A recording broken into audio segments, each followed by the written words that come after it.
listening to episode 56 of the Confident Coaches podcast, the one where we finally admit that awareness can suck. All right, let's go.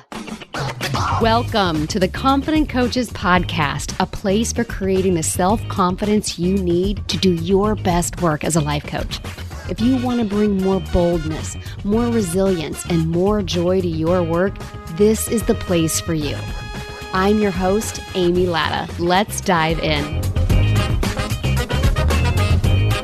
Hey, my Confident Coaches. How's everybody doing out there? Friends, it's December. We made it. Oh my gosh. Welcome to the last year of this decade that is 2020. Has this been the longest 11 months of our life or what? Yes, it has, but we made it. It's December of 2020. It's the holidays. It's Festivus and festival and holiday and Christmas lights and warm fuzzies and holiday movies and time to think about what we are appreciative for and what we are thankful for. And I just wanted to let you guys know that I am so appreciative and thankful for all of you. Oh my goodness. First of all, we've been doing this for over a year. Hello, a year together, you and us and me. I'm so excited. I thank you for everybody who comes in every single week and listens to the podcast and downloads and asks for the freebie at the end of the podcast, and you sign up and you're commenting on the posts every week. And I just, that's a gift. And it's December of 2020, and I want to celebrate and highlight the gifts, the good stuff, right? So there's just a little bit of me sending out some love to you. And I also want to send out a little bit of love to one of my clients, Rebecca. So this is a shout out to my September Confident Coaches Mastermind member. That's a mouthful, right? Rebecca, because Rebecca had a goal to hit 6 clients by December. And she reached that goal the week before Thanksgiving. What? Yes. Here's the crazy thing. Here's the part I really need you guys to understand and know and learn. Because do you want to know what I had to coach her on? How uncomfortable hitting her goal was. Coaches. This is why I am the confidence coach for coaches. This right here is why I run confidence coaching masterminds, why I created the Confident Coaches podcast and the member site and the program. Because y'all be thinking that getting the results will make you feel the confidence that you want to feel.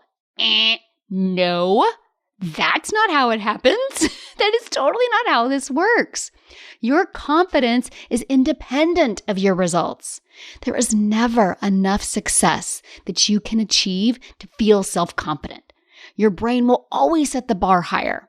You signed 6 clients? Well, now go sign 12. Oh, you signed 12 clients? Yeah, but you're not fully booked yet. Oh, you're fully booked now? Huh, guess what? Now you get to move to groups and you've never done that before. Sucker. Your brain will always be raising the bar for you. Meanwhile, you're going to be thinking that you should be feeling confident because you've achieved these results, and that's not how it works. Here's the thing. Confidence is not a luxury in this entrepreneurial game. It is a necessity. And too many of you are thinking that it will eventually arrive. It will eventually show up. It will come later. But that's why I teach you how to create it now. And for Rebecca, she hit her goal 2 weeks early, may I add, but she still didn't feel confident because for her, successful people who hit their goals are more organized. They calendar their time. They have it together more than she does. She felt frantic. She didn't feel worthy of the success that she had achieved. So we coached on why she was choosing to define success in the way that she was. Because she doesn't have to. She can define success however it serves her, and so can you. And when we define it the way that serves us, when we see how we think, then we get to feel more confident now, and we don't need the results in order to feel confident. It is such good work. I love every second of it because here's the bottom line. Confidence is just not optional. In fact, I want to offer you that it is your secret weapon. For those coaches who come by it naturally, fabulous. Like my cheers to you. But most of us, that's not most of us, right? I mean, it certainly wasn't me. And that's why I created Confident Coaches. That's why you're here listening to this podcast every single week. There's no way that I'm sitting here right now scaling my multiple six-figure business to multi-millions in the next 3 years without having done this work myself. No way. No way. I'd have drowned from the self-doubt and the fear and the worry of not hitting goals month in and month out, of worrying about what other people were going to think of me defining success in a way not unlike Rebecca. I had a lot of the same thoughts at first too, that I was never going to be successful until I could get my shit straight on my calendar. Right? I totally was defining success a certain way, and I was struggling with my confidence too. And there's no way that I'm in this group of coaches that are doing these big, bold, amazing things if I hadn't done this work first. Listen, the next round of Confident Coaches Mastermind starts enrolling next week, and you're going to want to apply. You are going to want to do this work too, because the confidence is not waiting for you out there. You can create it in here, and I'm going to teach you how. So make sure that you get emails from me. There's a brand new freebie, by the way, at the end of this episode. So make sure, and if you aren't already getting emails from me, that you sign up for that freebie, and then you'll get an email. You'll be one of the first people to know when applications open. Let's do this work together. Okay, so this podcast episode, I originally called it the enlightenment trap, and then I really realized that enlightenment doesn't always jive with people, and so then it kind of just became it's kind of like when awareness sucks. Also known as the coach's conundrum or the enlightenment trap or shame inception, whatever you want to call it. It's like the awareness that we bring to our life that we then allow ourselves to beat ourselves up or we punch ourselves in the face. And in fact, here's what I want to offer you. It shows up in two ways.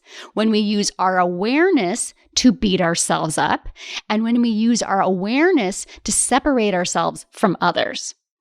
Both of them suck, and we are calling it out on this podcast today because both of these things are confidence killers in two entirely different ways. So let's talk about it. This is what we do on this show, right? Let's talk about the shit that we stuff into quiet corners. I'm shining lights on the crap and I'm bringing it out and we're talking about it because every single one of these topics are these little tiny microscopic confidence killers that are just like little needles in your arms, just poking you, and you keep ignoring it, hoping that it's going to go away, and it's not. That's why I'm here for you. That's why you need me in your life, okay? So when awareness sucks because we beat ourselves up with it, let's talk about this one first. Essentially, this is the idea that we as coaches realize that our thoughts and our feelings come from us, right? That there's the circumstances, the facts of our life, and then there's what we think about them. And that what we think about these things is what's creating our reality.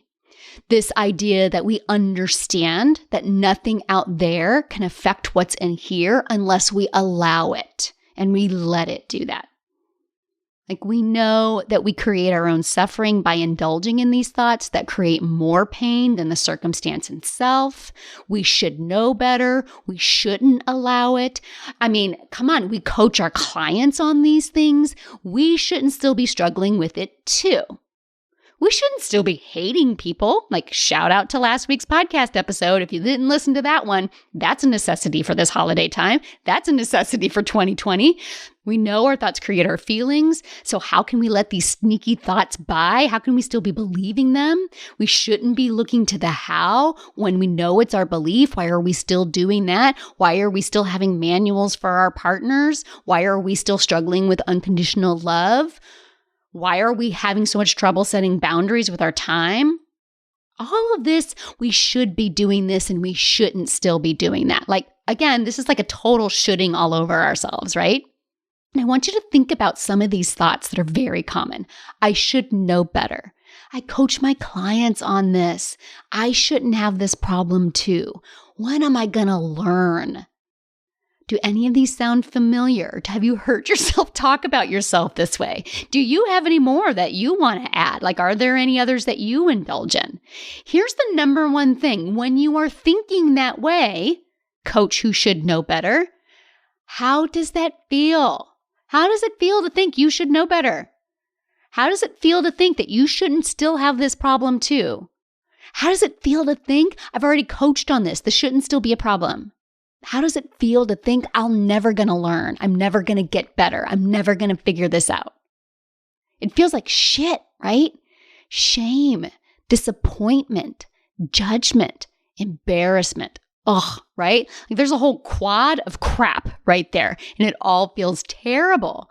And you are beating yourself up with your own awareness when you are indulging in that line of thinking and you're feeling that way. Like you know that you have these tools that help other people. So when you then turn around and use those tools against yourself, it's like punching yourself in the face. Like I really want you to visualize yourself when you're indulging in this line of thinking of I should know better and I should have figured this out by now and I can't believe I need coaching on this again, that you're sitting there with two fists pointed at each side of your face and you're just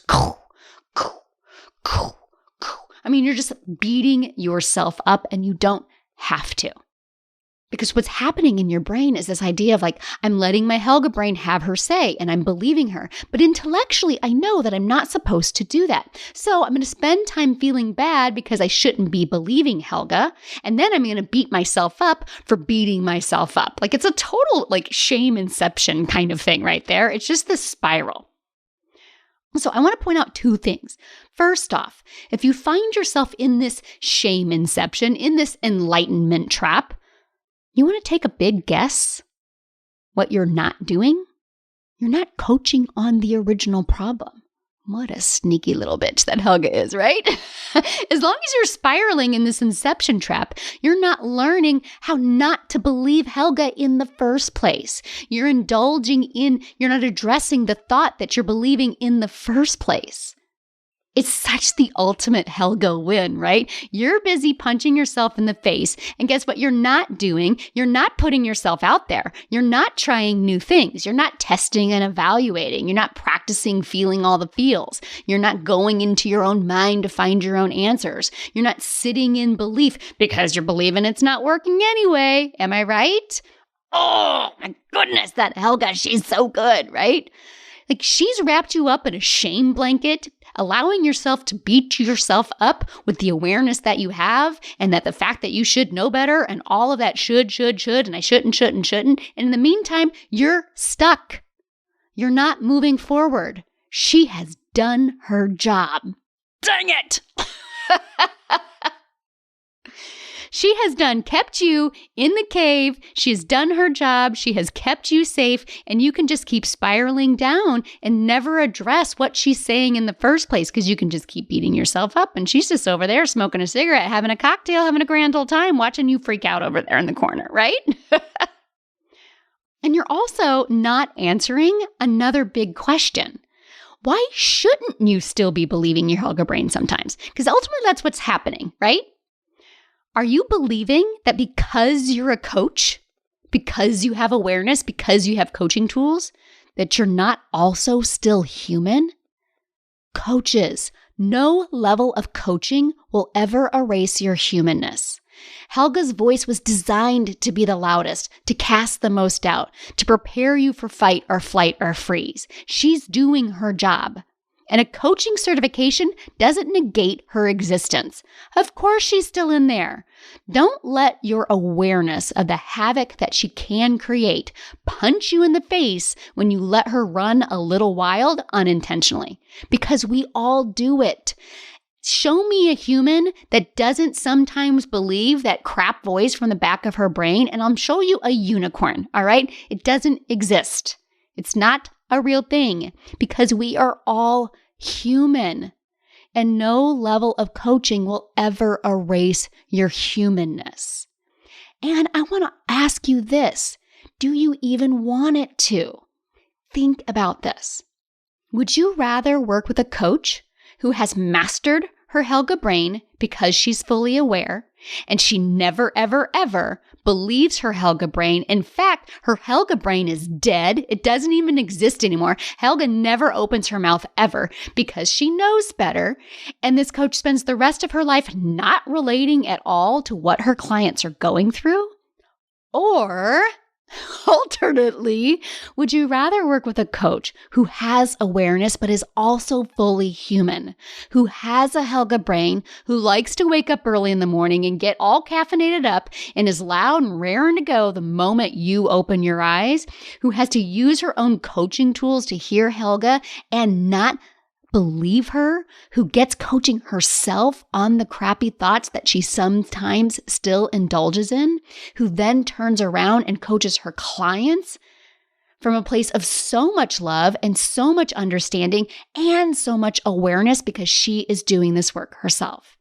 Your humanness makes you an excellent coach because you are applying your own coaching tools. You are getting your own coaching. It's making you so much more understanding of the clients you are coaching day in and day out.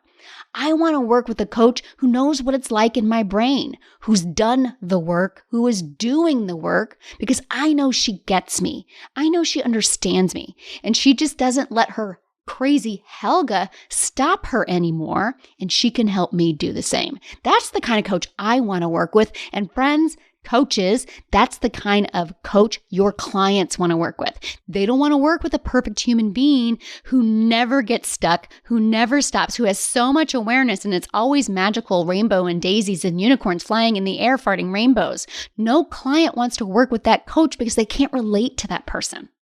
I never not want to have Helga living in my brain because I am most helpful to my clients when I share how I lose sight of my awareness, but only for a moment, and how I worked myself out of that moment. That is the best coaching that I can do, by sharing my experiences with my clients and show them how I got out of that.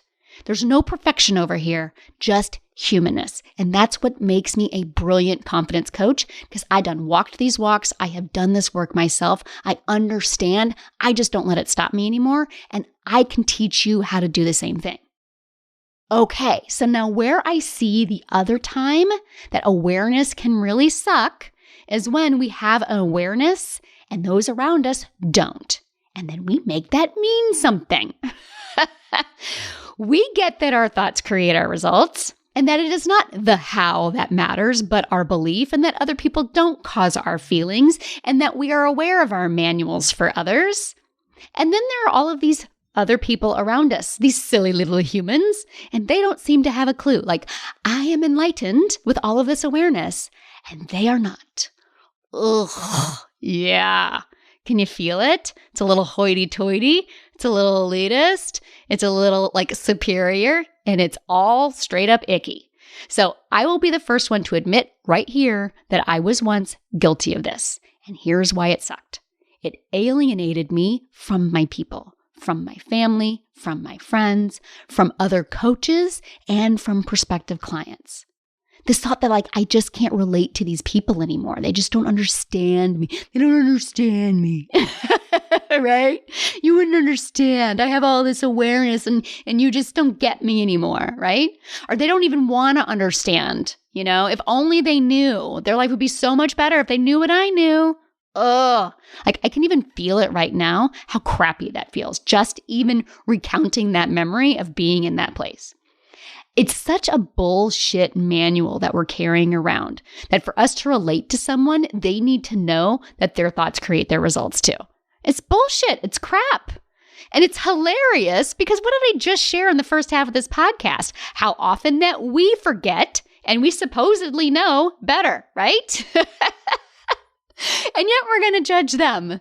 For then they don't even realize it. They've never even learned this, and we're going to judge them for not learning this. And then we're also going to punch ourselves in the face for the fact that we have learned it, and we still struggle sometimes too. It's the coach's conundrum. It is the enlightenment trap. Beware. It's a trap. Coaches, listen. I firmly believe that every single soul on this earth is here for a purpose. And guess what? Not everyone's purpose is to become more aware and enlightened. That is not mine to judge. I have no say-so on why another human being is here on this planet in this time and space right now. And none of that makes them any less worthy of love or grace or compassion. Whatever they're here for is what they're here for, and it ain't none of my business, right? Listen, our awareness should create more love for humanity, not less. And if we're judging, we are not loving. And if you're judging others for their lack of awareness, that only creates shitty feelings for you. They're fine. They're not aware, remember? They're totally okay. You're the one feeling that superiority. You're the one feeling that judgment. You're the one feeling that lack of love, not them. And this isn't just going to show up with the people in your life. This isn't just going to show up with like your mom and your sister and your spouse and your brother or whatever. Trust me, it's going to like really entangle those relationships. Absolutely. Like I've seen friendships end over this kind of stuff, right? But it's also going to show up in your business because it's going to show up in how you market to your people. It's going to show up in your Facebook lives. It's going to show up in your posts. It's going to show up in your consult calls. It's going to show up in your coaching calls. Ugh, right? And here is the ugly, bitter truth pill that I did not want to swallow. Thank you very much. When we feel superior and judgmental, it has nothing to do with them. That is a bullshit lie right there that your Helga brain is telling you because she wants you to avoid the really difficult work that's there because it has everything to do with us. What do we make it mean about us when others don't have the thoughts create your life awareness? That there was a time when we didn't have that awareness either, and that person, that past you, was inferior to the person you are today. Ew, right? That there is a version of you less deserving of love than who you are now. And that likely means that you believe that there's a future version of you who will have more awareness that you believe is more deserving of love than the version that you are now. See, it's just gross. And I know because I've been there. I've experienced this and I have done this work. I actually had my master mentor coach, Brooke Castillo, look me in the eye and call me an elitist. And if you want to see it, it's out there. It's in the world. It's on video. If you are a certified life coach from the Life Coach School, find the 100K mentorship training and go to the video for the January meeting and watch it. There it is. It's on tape, my friends. You can see me. You can see my face. I felt so hot. I mean, I just have to like take you for a moment. We're sitting in this room, right? We're sitting in this room and there's like 12 people in this room. And there she is right there. I'm expressing all of these thoughts and feelings I have about the women that are showing up on my consult calls. And I'm expressing the frustration that I'm having that they are totally not prepared for my program. They can't possibly pay for it. And there she is telling me that I'm an elitist. I felt mortified. I literally felt heat come up my cheeks while I'm sitting there. I have refused to watch that video because I lived it. No way I want to experience it again. And ultimately, that elitist attitude, these people aren't okay for my program. These people aren't okay for my time. These people aren't okay. Ultimately, we're separating ourselves, not just from them, but we're also separating ourselves from us in the past and from us in the future. And that's the opposite purpose of coaching. Coaching is supposed to be open and inclusive. So pay attention to when you are using coaching and when you are using awareness, when you are using enlightenment to close yourself off from others and from yourself. All right, coaches, listen, awareness is a beautiful thing.